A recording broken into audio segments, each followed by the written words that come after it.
देखिए कैसे रातों रात एक बाघ ने लिया एक अद्भुत शेर का रूप। एक बार की बात है, एक जंगल में बहुत से जानवर खुशी खुशी अपना जीवन व्यतीत कर रहे थे। उसी जंगल में एक बाघ भी रहता था जो कि बहुत ही डरपोक था। वह किसी भी छोटे से छोटे जानवर से आसानी से डर जाया करता था। लेकिन मजे की बात तो ये थी कि उस बाघ के साथ एक बड़ा भालू भी रहता था। बाघ और भालू आपस में बहुत ही अच्छे मित्र थे। वे हमेशा एक दूसरे की मदद करने के लिए तैयार रहते थे। भालू इतना होशियार था कि वह किसी भी जानवर का आसानी से उल्लू बना सकता था। वहीं बाघ बहुत ही डरपोक था। वह अपने आप से कोई शिकार भी नहीं कर पाता था। भालू ही उसे कैसे न कैसे करके भोजन अरेंज करके देता था। भालू दिन निकलते ही जंगल की ओर निकल पड़ता और किसी भी छोटे जानवर को बहला फुसलाकर बाघ के पास लाता था, जिसका शिकार करके बाघ अपना पेट भरता था। एक दिन बाघ और भालू दोनों जंगल की सैर पर निकलते हैं। रास्ते में कुछ जानवर उस बाघ का मजाक उड़ाते हैं। अरे अरे डरपोक बाघ, कहाँ जा रहे हो? तुम आज निकल गए अपने बिल से?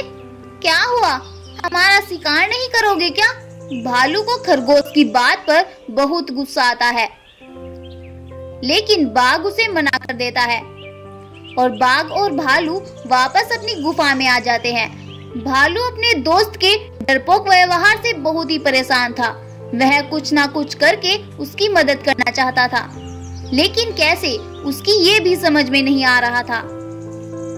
एक दिन भालू रोज की तरह बाघ के लिए शिकार की तलाश में निकलता है। तभी उसे कुछ जानवर एक साथ खड़े हुए नजर आते हैं। भालू आराम से वहां जाता है और एक पत्थर के पीछे जाकर छिपकर खड़ा हो जाता है और उनकी बातें सुनने लगता है। तभी उन जानवरों में से एक भालू बोलता है, भाइयों, क्या तुम्हें पता है, हमारे जंगल के पश्चिम में एक ऐसी गुफा है जिसमें एक जिन बाबा रहते हैं, और अगर कोई भी उनके पास अपनी समस्या लेकर जाए, वे तुरंत ही उसका हल निकाल देते हैं। लेकिन याद रहे, वो जिन हमेशा रात में ही उस गुफा में प्रकट होता है और उस गुफा पर हमेशा एक पत्थर रहता है, जिसे अगर हम खुल जा सिम सिम कहेंगे तभी वह पत्थर उस गुफा से हटता है और तभी हम उस गुफा में जा सकते हैं। भालू ये सब सुनकर जल्दी से गुफा में पहुंचता है और बाघ को ये सब बातें बताता है। अब बाघ और भालू रात होने का इंतजार करने लगते हैं। जैसे ही रात होती है, भालू बाघ को लेकर जंगल के पश्चिम की ओर निकल पड़ता है और उस गुफा पर जाकर रुकता है और कहता है, खुल जा सिम सिम। भालू के ऐसा बोलते ही गुफा से तुरंत ही पत्थर हट जाता है। भालू और बाघ जैसे ही गुफा के अंदर जाते हैं तो गुफा का दरवाजा अपने आप ही बंद हो जाता है। उन दोनों के अंदर जाते ही वह जिन तुरंत ही प्रकट होता है और बोलता है, कहो, मैं तुम्हारी क्या मदद कर सकता हूँ?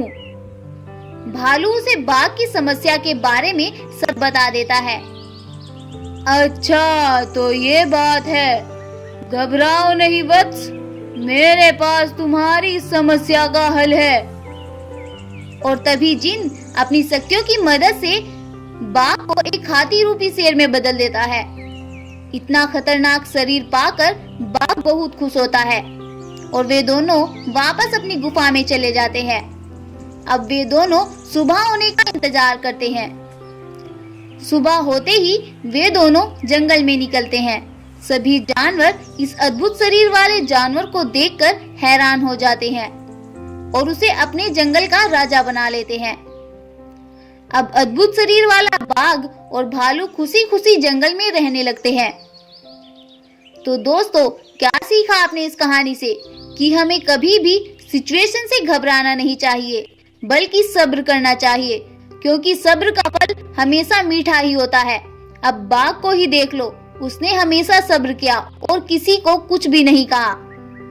अब उसे इतना ताकतवर शरीर मिला कि सभी जानवर भी उसकी इज्जत करने लगे।